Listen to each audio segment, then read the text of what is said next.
ಮನಸ್ಸಿನ ಬಗ್ಗೆ ನಮಗೆ ಏನು ಗೊತ್ತು, ಎಷ್ಟು ಗೊತ್ತು, ಅದನ್ನು ಸುಮ್ಮನೆ ಹಾಗೆ ಸಾಮಾನ್ಯವಾಗಿ ಮಾತನಾಡ್ತಾ ಹೋಗೋಣ. ಈಗ ಶಾಲೆಯಲ್ಲಿ ಅಧ್ಯಾಪಕರು ಪಾಠ ಮಾಡ್ತಾ ಇರ್ತಾರೆ. ತರಗತಿಯಲ್ಲಿ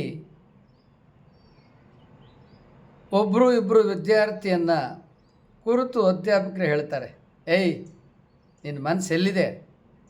ನಾನು ಏನು ಪಾಠ ಮಾಡ್ತಾಯಿದ್ದೀನಿ, ಎದ್ದಿದ್ಗ ಏನು ಪಾಠ ಮಾಡ್ತಾಯಿದ್ದೀನಿ ಹೇಳು.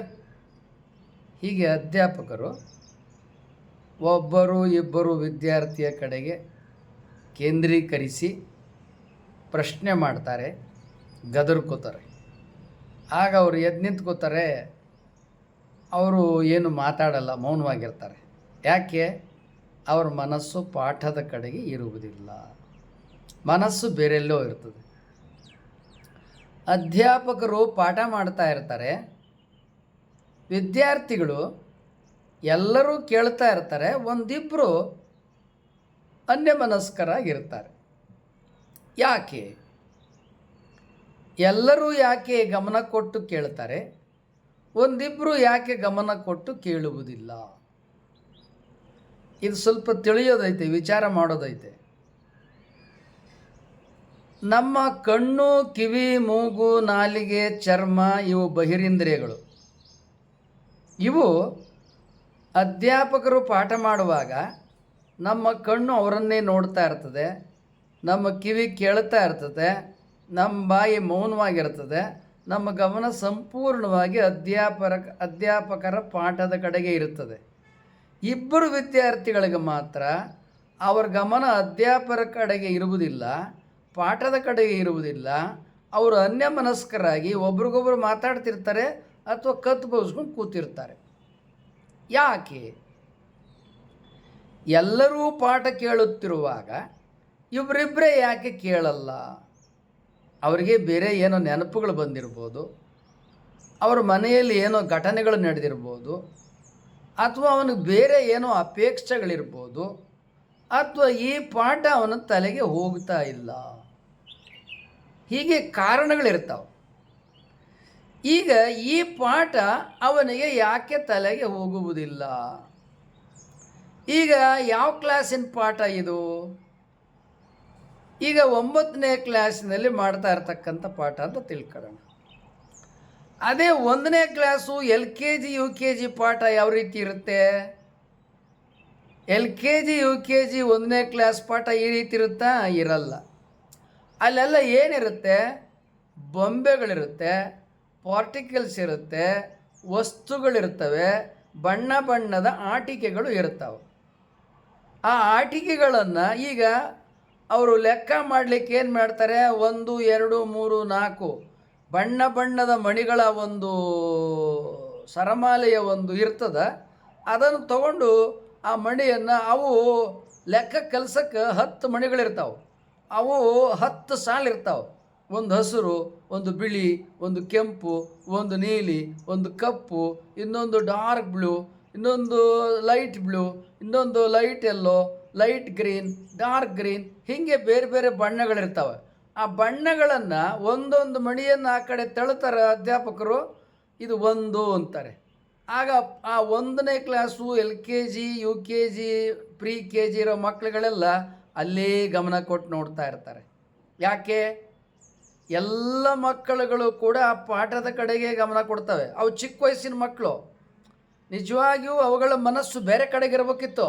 ಆದರೆ ಆ ಎಲ್ಲ ಮಕ್ಕಳು ಅಧ್ಯಾಪಕರು ಪಾಠ ಮಾಡುವ ಕಡೆಗೆ ಗಮನ ಇರ್ತದೆ. ಯಾಕೆ ಅಂದರೆ ಅವರು ಬಣ್ಣ ಬಣ್ಣದ ಮಣಿಗಳನ್ನು ಅವರು ಎಣಿಸ್ತಾ ಇದ್ದಾರೆ. ಅವು ಚಿತ್ರರೂಪವಾಗಿರ್ತವೆ. ಅದು ದುಂಡಿಗೆ ಗೋಲಿ ಆಕಾರದಲ್ಲಿ ಇರ್ತದೆ. ಅವು ಹಸಿರು, ಬಿಳಿ, ಕೆಂಪು, ಕಪ್ಪು, ನೀಲಿ, ಹಳದಿ, ಹೀಗೆ ಬೇರೆ ಬೇರೆ ಬಣ್ಣ ಆ ಮಕ್ಕಳಿಗೆ ಆಕರ್ಷಣೀಯವಾಗಿ ಕಾಣುತ್ತದೆ. ಅಷ್ಟೇ ಅಲ್ಲ, ಇದು ಯಾಕೆ ಆಕರ್ಷಣೀಯವಾಗಿ ಕಾಣುತ್ತೆ, ಯಾಕೆ ಅದು ಇಷ್ಟವಾಗಿ ಕಾಣುತ್ತೆ ಅಂದರೆ ಇದನ್ನು ಗಮನಿಸ್ತಾ ಇರುವುದು ಒಳಮನಸ್ಸು. ಇಲ್ಲಿ ಒಳಮನಸ್ಸು ಮತ್ತು ಹೊರಮನಸ್ಸು ಎರಡೂ ಅಧ್ಯಾಪಕರ ಪಾಠದ ಕಡೆಗೆ ಗಮನ ಕೊಡ್ತಾ ಇದೆ. ಅಲ್ಲಿ 9ನೇ ಕ್ಲಾಸಿನಲ್ಲಿ ಪಾಠ ಮಾಡುವಾಗ ಒಳಮನಸ್ಸು ಕತ್ತು ಬಗ್ಸ್ಕೊಂಡಿರ್ತದೆ, ಹೊರಮನಸ್ಸು ಆ ಕಡೆ ಕಿವಿಯಾಗಿರ್ತದೆ, ಕಣ್ಣು ತೆಳಕ್ಕೆ ಬಗ್ಗಿರ್ತದೆ ಅಥವಾ ಅವ್ರ ಮಾತಿನಲ್ಲಿ ತೊಡಗಿರ್ತದೆ. ಹೊರಮನಸ್ಸು ಜಾಗೃತವಾಗಿರ್ತದೆ, ಲಕ್ಷ್ಯ ಆ ಕಡೆಗೆ ಇರ್ತದೆ. ಆದರೆ ಒಳಮನಸ್ಸು ಇನ್ನೇನೋ ಇಲ್ಲಿ ವಿಚಾರ ಮಾಡ್ತಾ ಇರ್ತದೆ. ಅಂದ್ರೇನು, ಈ ಒಳಮನಸ್ಸಿಗೆ ಅಧ್ಯಾಪಕರ ಪಾಠ ಮನಸ್ಸಿಗೆ ಬಂದಿಲ್ಲ. ಯಾಕೆ ಅಂತೇಳಿದರೆ ಅಲ್ಲಿ ಬಣ್ಣಗಳಿಲ್ಲ, ಚಿತ್ರಗಳಿಲ್ಲ. ನಮಗೆ ಪಾಠ ಯಾವಾಗ ಗಮನ ಸೆಳೀತದೆ ಎಂಬುದಾಗಿ ಹೇಳಿದರೆ, ಈಗ ಚರಿತ್ರೆ ಪಾಠ ಹೇಳ್ತಾರೆ ಅಂತ ಇಟ್ಕೊಳ್ಳೋಣ, ಆಕಾಶ ಪುರಾಣ, ಸ್ಕೈ, ಫಿಸಿಕ್ಸ್.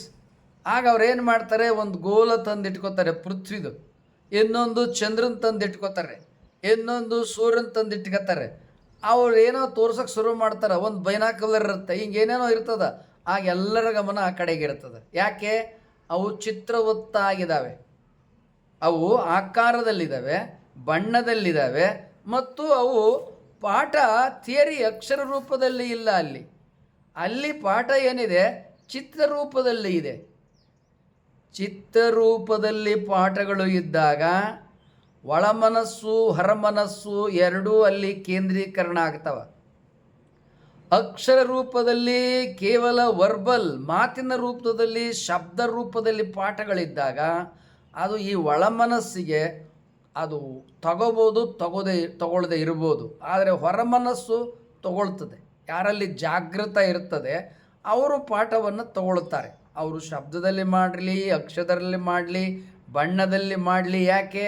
ಅವರು ನಾನು ಯಾಕೆ ಓದಕ್ಕೆ ಬಂದಿದ್ದೇನೆ ಅನ್ನೋ ಒಂದು ಜವಾಬ್ದಾರಿ ಆ ವಿದ್ಯಾರ್ಥಿಗಳಿಗೆ ಇರ್ತದೆ. ತಂದೆ ತಾಯಿ ನನಗೆ ಶಾಲೆಗೆ ಸೇರಿಸಿದ್ದಾರೆ, ನಾನು ಓದಬೇಕು ಎನ್ನುವ ಪ್ರಜ್ಞೆ ಹೊರಮನಸ್ಸಿಗೆ ಇರ್ತದೆ. ಅದಕ್ಕಾಗಿ ಅವರಲ್ಲಿ ಪಾಠ ಕೇಳ್ತಾರೆ.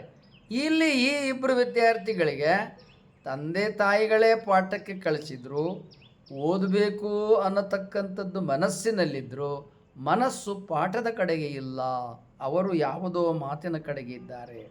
ಆದರೆ ಚಿಕ್ಕ ಮಕ್ಕಳು LKG, ಪ್ರಿ-KG, UKG, 1ನೇ ಕ್ಲಾಸಿನ ಮಕ್ಕಳು, ಅವುಗಳು ನಿಜವಾಗಿಯೂ ಆಡುವ ಮನಸ್ಸು. ಆ ಆಡುವ ಮನಸ್ಸಿನ ಮಕ್ಕಳು ಅಧ್ಯಾಪಕರು ಪಾಠ ಮಾಡುವ ಕಡೆಗೆ ಗಮನವಿಟ್ಟು ಆ ಪಾಠವನ್ನು ಕೇಳ್ತಾ ಇದ್ದಾರೆ. ಯಾಕೆ ಅಂದರೆ ಆ ಮಕ್ಕಳ ಮನಸ್ಸಿಗೆ ಬಣ್ಣ ಇಷ್ಟ, ಚಿತ್ರ ಇಷ್ಟ. ಯಾವ ಮಕ್ಕಳಿಗೆ ಬಣ್ಣ, ಚಿತ್ರ ಇಷ್ಟ ಇದೆಯೋ ಅವುಗಳನ್ನು ತಿಳಿದುಕೊಂಡು ಆ ಮಕ್ಕಳಿಗೆ ಆ ರೂಪದ ಪಾಠಗಳನ್ನು ಕಲಿಸಲಾಗ್ತಾ ಇದೆ. ಅಂದ್ರೇನು? ಇಲ್ಲಿ ಎರಡು ವಿಚಾರಗಳು ಗಮನಕ್ಕೆ ಬರ್ತದೆ ಈ ಪ್ರಸ್ತಾಪ ಮಾಡಿದಾಗ. 9ನೇ ಕ್ಲಾಸಿನ ಮಕ್ಕಳು ಥಿಯರಿ ಪಾಠ ಮತ್ತು ಅಕ್ಷರದ ಪಾಠ ಇಬ್ಬರು ವಿದ್ಯಾರ್ಥಿಗಳಿಗೆ ಇಷ್ಟ ಆಗಲಿಲ್ಲ, ಅಥವಾ ಅವರು ಅನ್ಯಮನಸ್ಕರಾಗಿದ್ದರು. ಪ್ರಿ-KG, LKG, UKG, 1ನೇ ತರಗತಿಯ ಎಲ್ಲ ಮಕ್ಕಳು ಅಧ್ಯಾಪಕರ ಪಾಠದ ಕಡೆಗೆ ಗಮನವಿಟ್ಟು ಅಲ್ಲಿ ಎಲ್ಲ ಮಕ್ಕಳು ಕೂಡ ಇತ್ತಗೆ ಗಮನ ಕೊಟ್ಟಿದ್ವು. ಒಳಮನಸ್ಸು ಹೊರಮನಸ್ಸು ಎರಡೂ ಕೂಡ ಇಲ್ಲಿ ಪಾಠದ ಕಡೆಗೆ ಗಮನ ಇದ್ವು. ಯಾಕೆ ಎಂಬುದಾಗಿ ಹೇಳಿದರೆ, ಒಳಮನಸ್ಸಿಗೆ ಇಷ್ಟವಾದ ರೀತಿಯಲ್ಲಿ ಬಣ್ಣ, ಚಿತ್ರ, ಆಕಾರ, ರೂಪಗಳನ್ನು ಬಳಸಿಕೊಂಡು ಪಾಠವನ್ನು ಮಾಡಲಾಗ್ತಾ ಇದೆ. ಗೊತ್ತಾಯ್ತರ? ನಮ್ಮ ಈ ಒಳಮನಸ್ಸಿಗೆ ಬಣ್ಣ ಇಷ್ಟ ಆಗ್ತದೆ, ಚಿತ್ರಗಳು ಇಷ್ಟ ಆಗ್ತದೆ, ಅಕ್ಷರಗಳು ಇಷ್ಟ ಆಗಲ್ಲ, ತಲೆಗೆ ಹೋಗಲ್ಲ. ಅಕ್ಷರಗಳು ಅಷ್ಟು ಸುಲಭದಲ್ಲಿ ಒಳಮನಸ್ಸಿಗೆ ಹೋಗೋದಿಲ್ಲ, ಶಬ್ದಗಳು ಅಷ್ಟು ಮನಸ್ಸಿಗೆ ತಲೆಗೆ ಹೋಗುವುದಿಲ್ಲ. ಆದರೆ ಬಣ್ಣಗಳು ಮಾತ್ರ ಕೂಡಲೇ ಒಳಗೆ ಹೋಗ್ತಾವೆ. ಈಗ ಒಂದು ನೇಚರ್ ನೋಡ್ತೀವಿ, ತುಂಬ ಸುಂದರವಾದ ಸಮುದ್ರ ದಂಡೆಯಲ್ಲಿ ಅತ್ತ ಇತ್ತ ಬೆಟ್ಟ, ಗುಡ್ಡ, ಕಾಡು. ಆ ಸಮುದ್ರಕ್ಕೆ ಮತ್ತೊಂದು ಕಡೆಯಿಂದ ಹೊಳೆ ಹರಿದು ಬಂದು ಅಲ್ಲಿ ಸೇರ್ತಾ ಇದೆ. ದೂರದಿಂದ ಹರ್ಕೊಂಡು ಬರ್ತಾ ಇದೆ ಹೊಳೆ, ಆ ಹೊಳೆ ಬಂದು ಅಲ್ಲಿ ಸೇರ್ತಾ ಇದೆ. ಆ ದೃಶ್ಯವನ್ನು ನಿಂತು ನಾವು ನೋಡ್ತೀವಿ, ಬಹಳ ಸುಂದರವಾಗಿ ಆಪ್ಯಾಯಮಾನವಾಗಿ ಕಾಣ್ತದೆ, ಬಹಳ ಮನೋಜ್ಞ ಇದೆ ಎಂಬುದಾಗಿ ನಾವು ಮೈಯೆಲ್ಲ ಕಣ್ಣಾಗಿ ನೋಡ್ತಾ ಇರ್ತೀವಿ. ನೋಡಿ ಹೆಂಗೆ ಶಬ್ದ ಬಂತು, ಮೈಯೆಲ್ಲ ಕಣ್ಣಾಗಿ ನೋಡುವುದು. ನಮ್ಮ ಎರಡು ಕಣ್ಣೇ ನೋಡೋದು, ಆದರೂ ನಾವು ಮೈಯೆಲ್ಲ ಕಣ್ಣಾಗಿ ನೋಡ್ತೀವಿ ಆ ದೃಶ್ಯಗಳನ್ನು. ಹಂಗಂದ್ರೆ ಅರ್ಥ ಏನು? ಅಲ್ಲಿ ನಾವು ತಾದಾತ್ಮ್ಯ ಭಾವದಲ್ಲಿರ್ತೀವಿ, ಅಲ್ಲಿ ತನ್ಮಯತೆಯ ಭಾವದಲ್ಲಿ ಇರ್ತೀವಿ. ಯಾಕೆ? ಅದು ಚಿತ್ರವತ್ತಾಗಿದೆ, ಅದು ಆಕಾರದಲ್ಲಿದೆ, ಅದು ಬಣ್ಣದಲ್ಲಿದೆ, ಅದು ವಿಶೇಷವಾಗಿದೆ. ಎಲ್ಲಿ ಆಕಾರ ಇದೆ, ಎಲ್ಲಿ ಬಣ್ಣ ಇದೆ, ಎಲ್ಲಿ ಚಿತ್ರಗಳಿದ್ದಾವೆ, ಅದು ಕೂಡಲೇ ನಮ್ಮ ಹೊರಮನಸ್ಸು ಮತ್ತು ಒಳಮನಸ್ಸು ಎರಡಕ್ಕೂ ಇಷ್ಟ ಆಗುತ್ತೆ. ಆದದ್ದರಿಂದಲೇ ಈಗ 1ನೇ ತರಗತಿಯಲ್ಲಿ ಪಾಠ ಕಲಿಸುವಾಗ ಏನು ಪುಸ್ತಕಗಳು ಪ್ರಿಂಟ್ ಆಗಿರೋದನ್ನೆಲ್ಲ ನೀವು ನೋಡಿರ್ತೀರಿ. ಒಂದು ಮನುಷ್ಯನ ಚಿತ್ರ ಇರ್ತದೆ, ಮನುಷ್ಯ ಅಂತ ಪಕ್ಕದಲ್ಲಿ ಬರೆದಿರ್ತಾರೆ. ಬರೀ ಅಕ್ಷರದಲ್ಲಿ ಮನುಷ್ಯ ಅಂತ ಬರೆದರೆ ಅಷ್ಟು ಚೆನ್ನಾಗಿ ತಲೆಗೆ ಹೋಗೋದಿಲ್ಲ. ಆ ಚಿತ್ರ ನೋಡಿಬಿಟ್ಟು ಕೂಡಲೇ ಮನುಷ್ಯ, ಆ ಮನುಷ್ಯನ ಬಣ್ಣದ ಚಿತ್ರದಲ್ಲಿ ಬರೆದಿರ್ತಾರೆ. ನಂತರ ಇನ್ನೊಂದು ಮಹಿಳೆ, ಅವಳು ಚಂದ ಸೀರೆ ಉಟ್ಟುಕೊಂಡು ಆಕೆ ನಿಂತಿರ್ತಾಳೆ, ತುಂಬ ಸುಂದರವಾಗಿ ಕಾಣ್ತಾ ಇರ್ತಾಳೆ. ಆ ಪಕ್ಕದಲ್ಲಿ ಏನು ಬರೆದಿರ್ತಾರೆ? ಮಹಿಳೆ ಅಂತ ಬರೆದಿರ್ತಾರೆ. ಆಗ ಕೂಡಲೇ ಅದನ್ನು ಮಹಿಳೆ, ಹೆಂಗಸು ಅಂತ ಗುರುತಿಸ್ತಾರೆ. ಇನ್ನೊಂದು ಚಿತ್ರ, ತುಂಬ ಸುಂದರವಾದ ತರುಣನ ಚಿತ್ರವನ್ನು ಒಳ್ಳೆ ಡ್ರೆಸ್ ಮಾಡ್ಕೊಂಡು ನಿಂತಿರ್ತಾನೆ. ಆಗ ಆ ಚಿತ್ರದ ಪಕ್ಕದಲ್ಲಿ ಹುಡುಗ, ಪುರುಷ ಅಂತ ಚಿತ್ರ ಬರೆದಿರ್ತಾರೆ. ವಯಸ್ಸಿಗನುಗುಣವಾಗಿ ಅವನು ಪುರುಷ ಆಗಿದರೆ ವಯಸ್ಸು 25 ದಾಟಿದರೆ ಪುರುಷ, ಅಥವಾ ಅವನು ಬಾಲಕ ಆಗಿದರೆ ಹುಡುಗ. ಅಂದ್ರೇನು? ಒಂದು ಚಿತ್ರವನ್ನು ನೋಡಿದಾಗ ಅದು ಮಹಿಳೆ, ಅದು ಪುರುಷ, ಅದು ಹುಡುಗ, ಅದು ಹುಡುಗಿ, ಅದು ಹಸು, ಅದು ಕರು, ಯಾವುದೇ ನೀವು 1ನೇ ಕ್ಲಾಸು 2ನೇ ಕ್ಲಾಸು ಮಕ್ಕಳ LKG UKG ಪಾಠಗಳನ್ನು ತೆಗೆದುಕೊಂಡಾಗ ಬರೀ ಹಣ್ಣು ಅಕ್ಷರ ಒಂದೇ ಇರೋದಿಲ್ಲ. ಹಣ್ಣು ಅಂತ ಬರೆದು ಪಕ್ಕದಲ್ಲಿ ಅನೇಕ ಹಣ್ಣುಗಳಿರ್ತಾವೆ. ಏನು? ಬಾಳೆಹಣ್ಣು. ಆಗ ಪಕ್ಕದಲ್ಲಿ ಬರೀತಾರೆ ಏಲಕ್ಕಿ ಬಾಳೆಹಣ್ಣು. ಅಲ್ಲಿ ಸೇಬು ಹಣ್ಣು ಇರ್ತದೆ, ಕೆಂಪು ಸೇಬು ಹಣ್ಣು. ಅಲ್ಲಿ ಇನ್ನೊಂದು ಹಣ್ಣಿರ್ತದೆ, ಯಾವುದು? ಕಿತ್ತಳೆ ಹಣ್ಣು. ಅದು ಕಿತ್ತಳೆ ಬಣ್ಣ, ಕಿತ್ತಳೆ ಬಣ್ಣದ ಕಿತ್ತಳೆ ಹಣ್ಣು. ಇನ್ನೂ ಒಂದು ಹಣ್ಣು ಇರ್ತದೆ, ಹಸಿರು ಹಳದಿ ಇರುವ ಮೂಸಂಬಿ ಹಣ್ಣು. ಅಂದ್ರೇನು? ಯಾವುದೇ ಹಣ್ಣುಗಳನ್ನು ನಮಗೆ ಪರಿಚಯಿಸುವಾಗ ಕೇವಲ ಅಕ್ಷರಗಳಲ್ಲಿ ಪರಿಚಯಿಸುವುದಿಲ್ಲ, ಅದರ ಬಣ್ಣ, ಅದರ ಆಕಾರ, ಅದರ ಸ್ವರೂಪವನ್ನು ಚಿತ್ರವತ್ತಾಗಿ ಪಾಠವನ್ನು ಹೇಳಿದಾಗ ನಮಗೆ ಕೂಡಲೇ ನಮ್ಮ ತಲೆಯಲ್ಲಿ ಅದು ಯಾವಾಗಲೂ ರಿಜಿಸ್ಟರ್ ಆಗಿರ್ತದೆ. ಮೂಸಂಬಿ ಅಂದ ಕೂಡಲೇ ಆ ಹಣ್ಣು ನಮ್ಮ ಕಣ್ಣೆದ್ರಿಗೆ ಬರ್ತದೆ. ಅದು ಎಂದೂ ಮರವಾಗದೇ ಇಲ್ಲ. ಮರವಾಗ್ತತೇನ? ಮರೆತು ಹೋಗೋದೇ ಇಲ್ಲ. ಪುರುಷ ಗಂಡಸು ಅಂದ ಕೂಡಲೇ ಮರೆತು ಹೋಗ್ತತೇನ? ಒಮ್ಮೆ ರಿಜಿಸ್ಟರ್ ಆದರೂ ಮುಗೀತು, ಆ ಚಿತ್ರ ಎಂದೂ ಮರೆತು ಹೋಗಲ್ಲ. ಮಹಿಳೆ ಎಂದೂ ಮರೆತು ಹೋಗಲ್ಲ. ಹಾಗಾದ್ರೆ ಪಾಠ ಯಾಕೆ ಮರೆತೋಗುತ್ತೆ? ಪಾಠ ಶಬ್ದ ಮಾಧ್ಯಮದಲ್ಲಿರ್ತದೆ, ಅಕ್ಷರ ಮಾಧ್ಯಮದಲ್ಲಿರ್ತದೆ. ಆದ ಕಾರಣ ಗಂಭೀರ ವಿಷಯಗಳು ಅದು ಒಳ ಮನಸ್ಸಿಗೆ ಹೋಗುವುದಿಲ್ಲ. ಅಕ್ಷರಗಳು ಒಳ ಮನಸ್ಸಿಗೆ ಅದು ಹೋಗಲ್ಲ, ಇದು ಹೊರ ಮನಸ್ಸಿಗೆ ಹೋಗ್ತದೆ. ಯಾಕೆ? ಕಣ್ಣು ನೋಡ್ತದಲ್ಲ, ಇದು ಹೊರ ಮನಸ್ಸು ಓದ್ತದೆ, ಎಲ್ಲ ಮಾಡ್ತದೆ. ಆದರೆ ನೆನಪಿದ್ರಿತ್ತು, ಇಲ್ಲಿದ್ರೆ ಇಲ್ಲ. ಪಾಠ ಯಾಕೆ ಮರೆತು ಹೋಗ್ತದೆ? ಈಗ ನಾವು ಪಾಠ ಕೇಳಿರ್ತೀವಿ, ಅಧ್ಯಾಪಕರ ಪಾಠ, ಅದು ಯಾಕೆ ಮರೆತೋಗ್ತದೆ? ಯಾಕೆ? ಇದು ಹೊರ ಮನಸ್ಸಷ್ಟೇ ಪಾಠವನ್ನು ಕೇಳಿರ್ತದೆ, ಕಿವಿಯಷ್ಟೇ ಕೇಳಿರ್ತದೆ, ಒಳ ಮನಸ್ಸು ಕೇಳಿರಲ್ಲ. ಆದದ್ದರಿಂದ ಯಾವ ಒಳ ಮನಸ್ಸು ಆ ಪಾಠವನ್ನು ಕೇಳಿಸ್ಕೊಂಡ್ರೂ ಅದಕ್ಕೆ ಅರ್ಥ ಆಗಿರೋದಲ್ಲ, ಅದು ಸ್ವೀಕಾರ ಮಾಡಲ್ಲ. ಆದದ್ದರಿಂದ ಅದು ನೆನಪಿರಲ್ಲ. ನೆನಪಿರಬೇಕಾದ್ರೆ ಏನು ಮಾಡ್ತಾರೆ? ಅದಕ್ಕೆ ಮಗ್ಗಿ ಹೇಳು ಅಂತಾರೆ, ಮತ್ತೆ ಮತ್ತೆ ಬರೀ ಅಂತಾರೆ, ಹೋಮ್ವರ್ಕ್ ಬರೀ ಅಂತಾರೆ. ಮನೇಲಿ ಏನು ಮಾಡ್ತಾರೆ? ಬೆಳಿಗ್ಗೆ ಎದ್ದು ಓದು ಅಂತಾರೆ. ಬೆಳಗಿನ ಜಾವ 4 ಗಂಟೆಗೆ ಎದ್ದೇಳು, ಈಗ ಬೇಗ ಮಲ್ಕೋ, ಬೆಳಗಿನ ಜಾವ 4 ಗಂಟೆಗೆ ಎದ್ದೇಳು ಓದು ಅಂತಾರೆ. ಅಂದ್ರೇನು? ನಾವು ಬೆಳಗಿನ 4 ಗಂಟೆಗೆ ಎದ್ದು ಪಾಠವನ್ನು ಓದಿದಾಗ, ಮತ್ತೆ ಮತ್ತೆ ಓದಿದಾಗ, ಅದೇನು ಆವರಣ ಇರ್ತದಲ್ಲ, ಅದು ಪ್ರಶಾಂತ ಇರ್ತದೆ, ನಿಶ್ಶಬ್ದ ಇರ್ತದೆ. ಆಗ ನಾವು ಏನು ಓದಿದ್ರೂ ಒಳ ಮನಸ್ಸು ಅದು ಕೇಳಿಸ್ಕೊಳ್ತದೆ. ನಾವು ಏನೇ ನೆನಪಿಟ್ಕೋಬೇಕಾದ್ರೆ, ನಮಗೆ ಮರವು ಬರದೇ ಇರಬೇಕಾದ್ರೆ ಪ್ರಶಾಂತದಲ್ಲಿ, ಏಕಾಂತದಲ್ಲಿ, ನಿಶ್ಶಬ್ದದಲ್ಲಿ ಅಕ್ಷರ ಮತ್ತು ಧ್ವನಿಗಳನ್ನು ಓದಿದ್ರೆ ಆಗ ಒಳಮನಸ್ಸು ತಗೋತದೆ. ಶಬ್ದದಲ್ಲಿ, ಗದ್ದಲದಲ್ಲಿ ಒಳಮನಸ್ಸು ತಗೊಳ್ಳೋದಿಲ್ಲ. ಒಳಮನಸ್ಸಿದೆಯಲ್ಲ, ಅದು ಒಂಥರ ತಪಸ್ವಿ, ಮೌನಿ ಇದ್ದ ಹಾಗೆ, ಮೌನದ ಗುರುಗಳಿದ್ದ ಹಾಗೆ ಒಳಮನಸ್ಸು. ಹೊರಮನಸ್ಸಿದೆಯಲ್ಲ, ಇದು ಮಾತಾಡೋ ಹುಡುಗ ಇದ್ದ ಹಾಗೆ, ಭಾಳ ಮಾತಾಡ್ತಾನಲ್ಲ ಅಂಥ ಹುಡುಗ ಇದ್ದ ಹಾಗೆ ಹೊರಮನಸ್ಸು.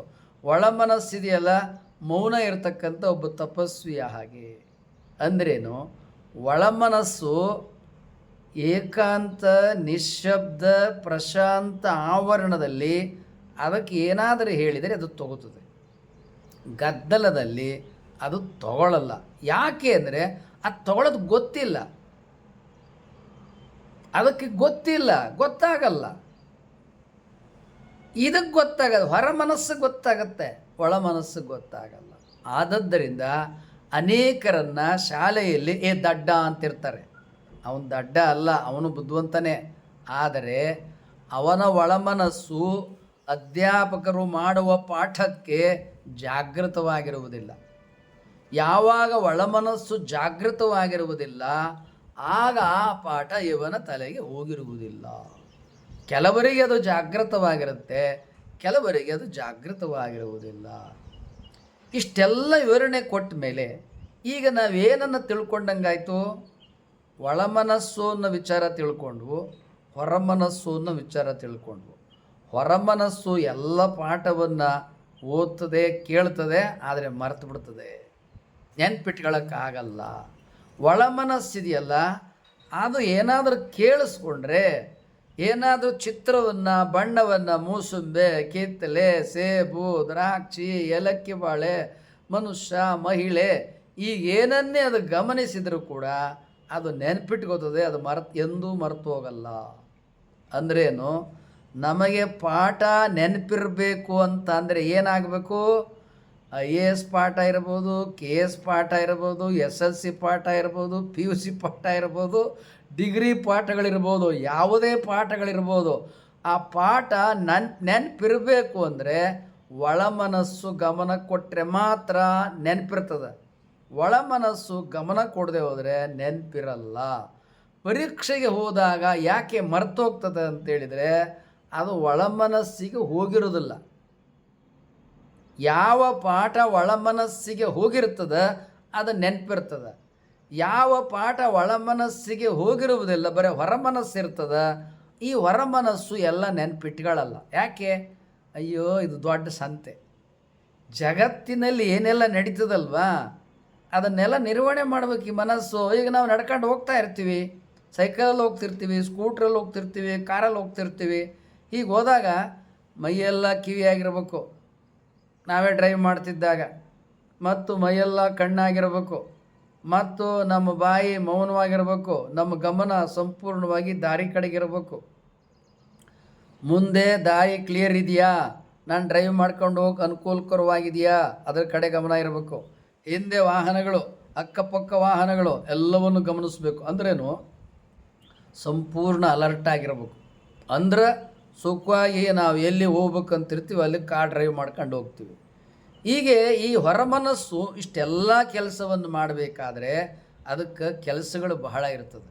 ಆದದ್ದರಿಂದ ಎಲ್ಲ ಕೆಲಸಗಳನ್ನು ನೆನ್ಪಿಟ್ಕೊಳ್ಳೋಕ್ಕಾಗಲ್ಲ. ಯಾಕಾಗಲ್ಲ ಅಂದರೆ ಅದು ಕೆಲಸ ಎಕ್ಸಿಕ್ಯೂಟಿವ್, ಅದು ಕೆಲಸ ಜಾಸ್ತಿ ಇರ್ತದೆ. ಆದದ್ದರಿಂದ ಎಲ್ಲ ಕೆಲಸವನ್ನು ನೆನ್ಪಿಟ್ಕೊಳ್ಳೋಕ್ಕಾಗಲ್ಲ. ಒಳಮನಸ್ಸಿದೆಯಲ್ಲ ಅದಕ್ಕೆ ಕೆಲಸ ಜಾಸ್ತಿ ಇಲ್ವಾ? ಇಲ್ಲ, ಅದೊಂಥರ ಸೈಲೆನ್ಸ್ ಮ್ಯಾನ್. ಅದು ಏನಿದೆಯಲ್ಲ ಅದು ಸೈಲೆಂಟ್ ಇದ್ದಾಗ ಅಷ್ಟೇ ಪಾಠ ತಗೋತದೆ. ಸೈಲೆಂಟ್ ಇಲ್ಲ, ಸುಮ್ಮನೆ ಇದ್ಬಿಡ್ತದೆ. ಅದು ನನಗೆ ಸಂಬಂಧ ಇಲ್ಲ ಅಂತ ಸುಮ್ಮನೆ ಇದ್ಬಿಡ್ತದೆ. ಅದು ಏನು ವಿಚಾರ ಮಾಡಲ್ಲ. ಅದು ಸೈಲೆಂಟ್ ಮನಸ್ಸೇನಿದೆಯಲ್ಲ, ಒಳ ಮನಸ್ಸೇನಿದೆಯಲ್ಲ, ಆ ಒಳ ಮನಸ್ಸನ್ನು ನಾವು ಚಿತ್ತ ಅಂತ ಕರಿಬೇಕು, ಹೊರ ಮನಸ್ಸನ್ನು ಮನಸ್ಸು ಅಂತ ಕರಿಬೇಕು. ಈಗ ಎರಡು ಶಬ್ದ ತಿಳ್ಕೊಂಡ್ವು, ಹೊರಮನಸ್ಸು ಒಳಮನಸ್ಸು ಅಂತ ತಿಳ್ಕೊಂಡ್ವು. ಹೊರಮನಸ್ಸು ಇದು ಎಕ್ಸಿಕ್ಯೂಟಿವ್ ಅಂತ ತಿಳ್ಕೊಂಡ್ವು. ಒಳಮನಸ್ಸು ಅದು ಮೂಡಿ, ಅದು ಧ್ಯಾನ, ಅದು ಮೌನ ಅಂತ ತಿಳ್ಕೊಂಡ್ವು. ಅಷ್ಟೇ ಅಲ್ಲ, ಅದನ್ನು ಚಿತ್ತ ಅಂತ ಒಂದು ಹೆಸರು ಕೊಟ್ಟವು. ಚಿತ್ತ ಅಂದ್ರೇನು? ಏನೋ ನೋಡ್ತು, ಅದು ಫೋಟೋ ಹೊಡ್ಕೋತದೆ. ಚಿತ್ತ, ಈ ಚಿತ್ತ ಇದು ಕ್ಯಾಮ್ರಾಮನ್ ಇದ್ದಂಗೆ ಇದು. ಈಗ ಒಂದು ದೃಶ್ಯ ನೋಡ್ತು, ಫೋಟೋ ಹೊಡೆದ್ಬಿಡ್ತದೆ. ಮನುಷ್ಯ ನೋಡ್ತು, ಫೋಟೋ ಹೊಡ್ಕೊಂಡ್ಬಿಡ್ತದೆ. ಹೀಗೆ ಈ ಮನಸ್ಸಿದೆಯಲ್ಲ, ಎಲ್ಲವನ್ನು ಚಿತ್ರವತ್ತಾಗೆ ಸ್ವೀಕಾರ ಮಾಡ್ತದೆ. ಈಗ ಚಿತ್ರವತ್ತಾಗಿ ಪಾಠ ಸ್ವೀಕಾರ ಮಾಡೋಕ್ಕಾಗತ್ತಾ? ಅಯ್ಯೋ, ಪುಟಗಟ್ಟಲೆ ಸಾಲು ಇರ್ತದೆ, ಪುಟಗಟ್ಟಲೆ ಪುಸ್ತಕ ಇರ್ತದೆ, ಅಷ್ಟೆಲ್ಲ ನೆನ್ಪಿಟ್ಕೊಳ್ಳೋಕ್ಕಾಗತ್ತಾ? ಆಗಲ್ಲ. ಫೋಟೋ ಹೊಡ್ಕೊತದೆ. ಹೊಡ್ಕೊಂಡ್ರೆ ಎಲ್ಲವನ್ನು ಮೊದಲಿನ ಕೊನೆ ತನಕ ಓದೋಕ್ಕಾಗತ್ತಾ? ಅಷ್ಟೆಲ್ಲ ಟೈಮ್ ಇಲ್ಲ. ಚಿತ್ತಕ್ಕೆ ಅಷ್ಟಕ್ಕೆಲ್ಲ ವ್ಯವಧಾನ ಇಲ್ಲ. ಅದಕ್ಕೆ ನೆನ್ಪಿಟ್ಕೋಬೇಕಾದ್ರೆ ಅದಕ್ಕೆ ರಿಪಿಟೇಷನ್, ಮತ್ತೆ ಮತ್ತೆ ಪುನಶ್ಚರಣೆ ಮಾಡಬೇಕು. ಯಾವುದೋ ಈ ಹೊರ ಮನಸ್ಸು ಓದಬೇಕು.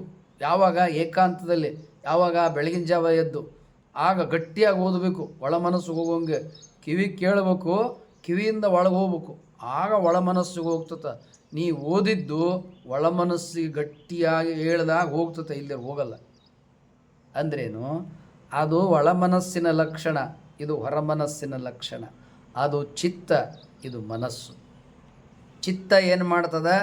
ಫೋಟೋ ಹೊಡೆದ್ಬಿಡ್ತದೆ. ನಾನು ಏನೇ ನೋಡಲಿ ಎಲ್ಲ ಪಟ ಪಟ ಪಟ ಪಟ ಪುಟ ಹೊಡ್ಕೊತಾ ಇರ್ತದೆ. ಅದು ಫೋಟೋ ಹೊಡೆದು ಇಡ್ತಾ ಇರ್ತದೆ. ಆ ಫೋಟೋ ಹೊಡಿತಲ್ಲ, ಆ ಹೊಡೆದ ಮೇಲೆ ಅದೆಂದು ಮರೆಯಲ್ಲ. ಅದು ಎಲ್ಲನೂ ನೆನ್ಪಿಟ್ಕೊಂಡಿರ್ತದೆ. ಯಾಕೆ? ಆಲ್ರೆಡಿ ಅದನ್ನು ಫೋಟೋ ತಗೊಂಬಿಟ್ಟಿರ್ತದೆ. ಫೋಟೋ ತಗೊಂಬಿಟ್ಟಿರೋದ್ರಿಂದ ಅದನ್ನೆಲ್ಲ ಗಮನಿಸ್ತಾ ಇರ್ತದೆ. ಎದುರಿಗೆ ಅದೇ ಮನುಷ್ಯ ಮತ್ತೊಮ್ಮೆ ಬಂದಾಗ ಆ ಫೋಟೋನ ಹಿಡಿದುಬಿಡ್ತದೆ. ಬುದ್ಧಿ ನಿರ್ಣಯ ಮಾಡ್ತದೆ, ಓ ಇವನ್ನೆಲ್ಲ ನೋಡಿದ್ನಲ್ಲ ಈ ಮನುಷ್ಯನ, ಓ ಇವ್ರು ನನಗೆ ಗೊತ್ತು. ಬುದ್ಧಿ ನಿರ್ಣಯ ಮಾಡಿಬಿಡ್ತದೆ. ಅಹಂಕಾರ ಅಂದ್ರೇನು? Individual consciousness. ಈ ಬುದ್ಧಿ ನಿರ್ಣಯ ಮಾಡಿದ ಕೂಡಲೇ ಆ ಇಂಡಿವಿಜುವಲ್ ಕಾನ್ಷಿಯಸ್ನೆಸ್ ಏನು ಮಾಡ್ತದೆ? ವ್ಯಕ್ತಿಗತ ಪರ್ಸನ್. ಓ ಹೌದು, ಅವ್ರ ಹೆಸರು ಹಿಡಿದು ಮಾತಾಡಿಸ್ಬಿಡ್ತಾನೆ. ಏನು ಚೆನ್ನಾಗಿದ್ದೀರಾ, ಹಾಗಿದ್ದೀರಾ ಅಂದ್ರೇನು? ಇಷ್ಟೆಲ್ಲ ಕೆಲಸ ಮನ, ಚಿತ್ತ, ಬುದ್ಧಿ, ಅಹಂಕಾರದಿಂದ ನಡೀತಾ ಇರ್ತದೆ. ಇವುಗಳನ್ನು ಅಂತಃಕರಣ ಅಂತಾರೆ. ಅಹಂಕಾರ ಅಂದರೆ ಸೊಕ್ಕು, ಗರ್ವ ಅಂತ ತಿಳ್ಕೊಬಾರ್ದು. ಅಹಂಕಾರ ಎಂಬುದಾಗಿದ್ದರೆ ಇಂಡಿವಿಜುವಲ್ ಕಾನ್ಷಿಯಸ್ನೆಸ್ ಅಂತ ತಿಳ್ಕೊಬೇಕು. ವ್ಯಕ್ತಿಗತ ಜೀವ ಅಂತ ತಿಳ್ಕೊಬೇಕು. ವ್ಯಕ್ತಿಗತ ಪ್ರಜ್ಞೆ ಅಂತ ತಿಳ್ಕೊಬೇಕು. ನಮ್ಮೆಲ್ಲರಲ್ಲಿ ಒಂದು ಪ್ರಜ್ಞೆ ಇದೆಯಲ್ವಾ? ಸೊ ಆ ವ್ಯಕ್ತಿಗತ ಪ್ರಜ್ಞೆನೇ ಅಹಂಕಾರ. ಅದಕ್ಕೆ ಆ ಹೆಸರು ಕೊಟ್ಟಾರ. ನಾವು ಈಗ ಲೋಕದೊಳಗೆ ವ್ಯವಹರಿಸುವಾಗ ಅವನು ಎಷ್ಟು ಅಹಂಕಾರ ಅಂತ ಮಾತಾಡ್ತಿರ್ತೀವಿ. ಅಲ್ಲಿ ಅಹಂಕಾರ ಅಂತ ಬಳಸಿದಾಗ ಅದೊಂದು ಗರ್ವ. ಅದು ಯಾವುದದು ಅಹಂಕಾರ? ಅದೊಂದು ಅಸ್ಮಿತೆ, ಆ ವ್ಯಕ್ತಿಯ ಗುಣಲಕ್ಷಣ.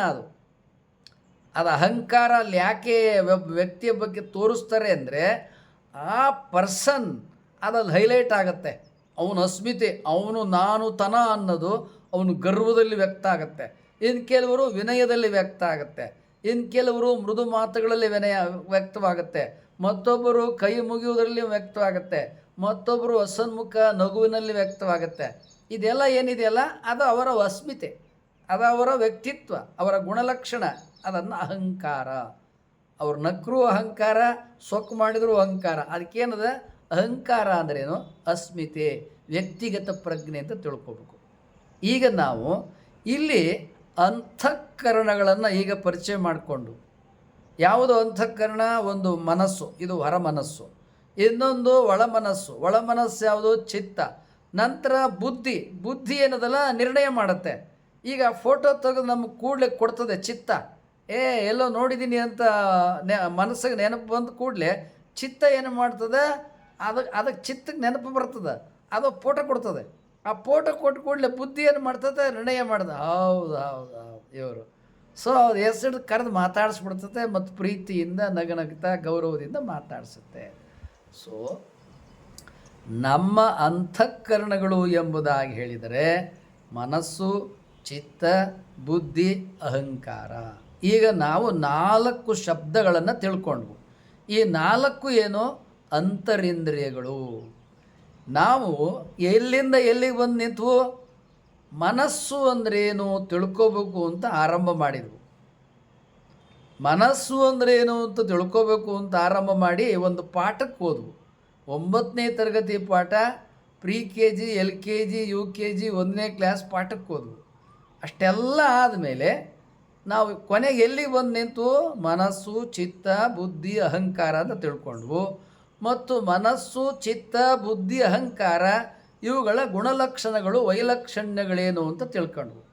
ಸೊ ಇಷ್ಟು ತಿಳ್ಕೊಂಡ ಮೇಲೆ ಇನ್ನೂ ಮನಸ್ಸಿನ ಬಗ್ಗೆ, ಒಳ ಮನಸ್ಸಿನ ಬಗ್ಗೆ ತಿಳಿಯೋದು ಬಹಳ ಇದೆ, ಸಿಕ್ಕಾಪಟ್ಟೆ ಇದೆ. ಅದನ್ನು ಮುಂದಿನ ಸಂಚಿಕೆಯಲ್ಲಿ ತಿಳಿಯೋಣ.